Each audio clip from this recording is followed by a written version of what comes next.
Hello, our group today is going to be doing a case study of the withdrawal of the drug Vioxx.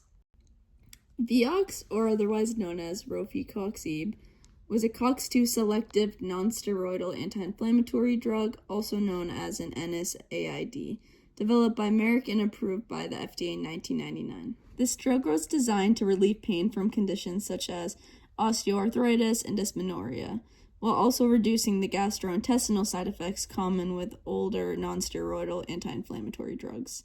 During its early years, Vioxx showed promising results. Clinical trials demonstrated fewer endoscopic ulcers compared to drugs such as naproxen or ibuprofen. Because of this, it quickly gained popularity. By 2003, more than 80 million patients worldwide had used Vioxx, and annual sales reached about $2.5 billion, making it one of Merck's top products at the time.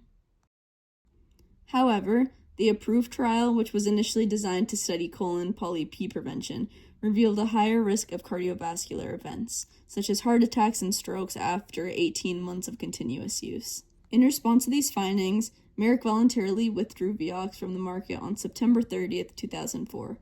The FDA's subsequent 2005 review concluded that all COX inhibitors, including Vioxx, Celebrex, and Bextra, shared similar cardiovascular risks, suggesting a possible class effect.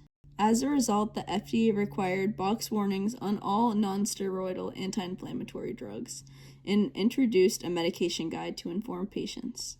They also stated that any reintroduction of Vioxx would need a supplemental NDA and an advisory review. Hi, so I'm going to be talking a little bit more about why there was a withdrawal of Vioxx. Starting out with the supporting data, there were two different trials. There was the Vigor trial and the approved trial. And so the Vigor trial compared Vioxx to naproxen, and for those who don't know what naproxen is, it is just an extra strength Tylenol that doctors prescribe for pain medication.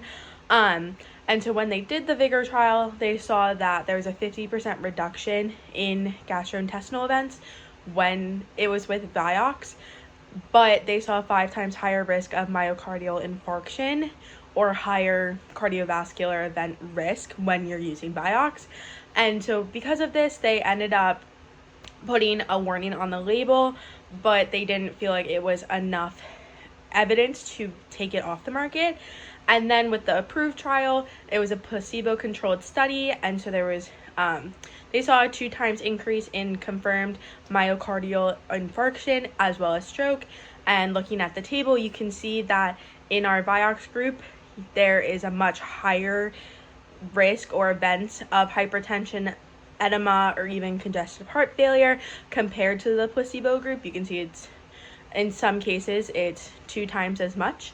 And because of this trial, it demonstrated causal, dose, and duration dependent risks of Vioxx causing cardiovascular events.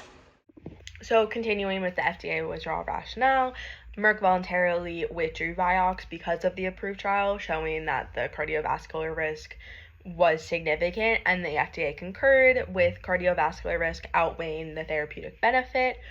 And then some key lessons that the FDA learned is to do more post-market surveillance and safety signal detection. The FDA and industry communication line strengthened because of everything that was happening with the Vioxx withdrawal. And then they also included more cardiovascular safety endpoints, especially in clinical trials. The Office of Surveillance and Epidemiology was established, as well as the risk evaluation and mitigation strategies framework was also implemented. And so all of this was to ensure that this type of withdrawal for such a large drug was not occurring again, and that there would be more in the clinical trials to prevent a drug with such high risk for cardiovascular events going to the market again. In terms of regulatory strategy for Vioxx, they were incredibly effective. The sponsor had Vioxx approved under the pathway for priority review. This meant that the decision for approval took under 6 months. This was argued because of the significant therapeutic advantage that Vioxx had in comparison to similar drugs like naproxen because of its decreased GI risks. Of course, the problem here that we now know of was the cardiovascular risks involved. Because mm, the review process was so short, the sponsor was able to make quite a lot of money once it was open for approval. Naproxen was a drug that people needed, but because of the GI risks involved, it wasn't able to be used for everybody. So they needed an alternative, and that's why Vioxx was able to be approved so quickly. Even within the studies and the documents submitted to the FDA, there were gaps. There was information that didn't make a whole lot of sense, especially the incomplete data regarding the cardiovascular effects. But because of the benefits, they were overlooked and never really enforced. In terms of critiques, there are two parties to be aware of, the sponsor and the FDA. The sponsor was giving incomplete data, especially in terms of cardiovascular concerns, and the studies that they conducted afterwards really were only there to explain away what was happening, not to actually get to the bottom of the issue. This meant they were drawing comparisons that didn't make any sense that were later disproved, like arguing that naproxen was a cardioprotective drug, and Vioxx was not, which is why the cardiovascular risks were a lot higher with Vioxx, even though that was not the case. The only improvement that could have been done here was with more comprehensive testing and with a quicker response time, because even in those early first phase trials, there were already patients exhibiting severe heart concerns.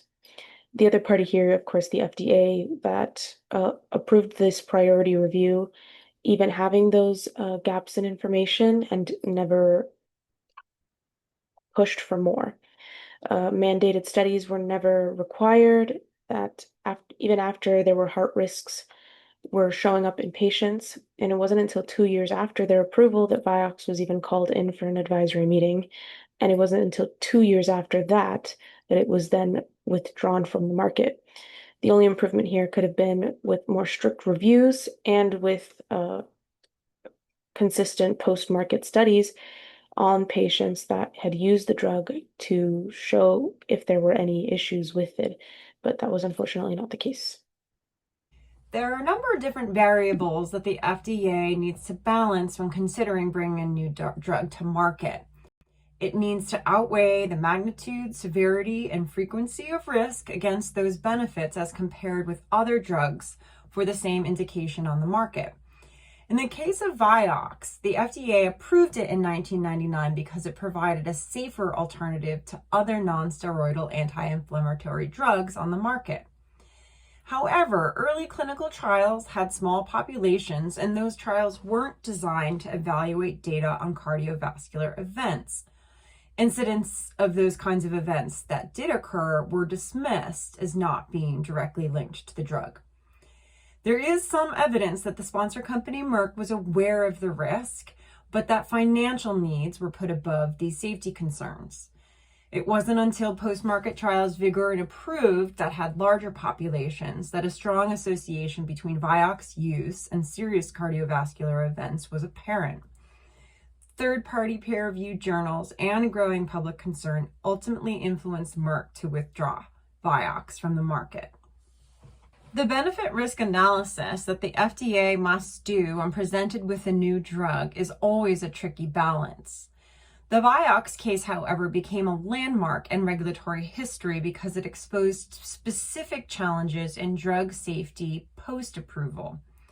The case spurred significant regulatory reform and resulted in the Food and Drug Administration Amendments Act of 2007.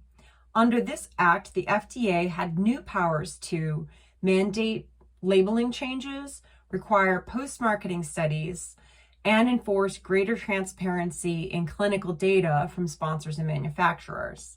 This reform has given the FDA strategy and authority measures to better support the continued needs of benefit-risk analysis once drugs are approved for the market. This will be the recommendations on how our team would approach today for the Vioxx case study. Key elements revolve around clinical trial design, data integrity, and post-market surveillance. First, we would reevaluate the drug risk-benefit profile and implement mitigation strategies when risks are identified. The clinical trial studies conducted should adhere to GCP and GMP principles to ensure trial integrity and reliable outcomes. The clinical trial study designs must be representative of real-life outcomes. We would reevaluate the population size, treatment duration, and add cardiovascular monitoring. Data integrity and transparency. So with pooled data, it shouldn't skew or undermine health risk. Data collected should be documented thoroughly. And moving on to the next point, the post-market surveillance.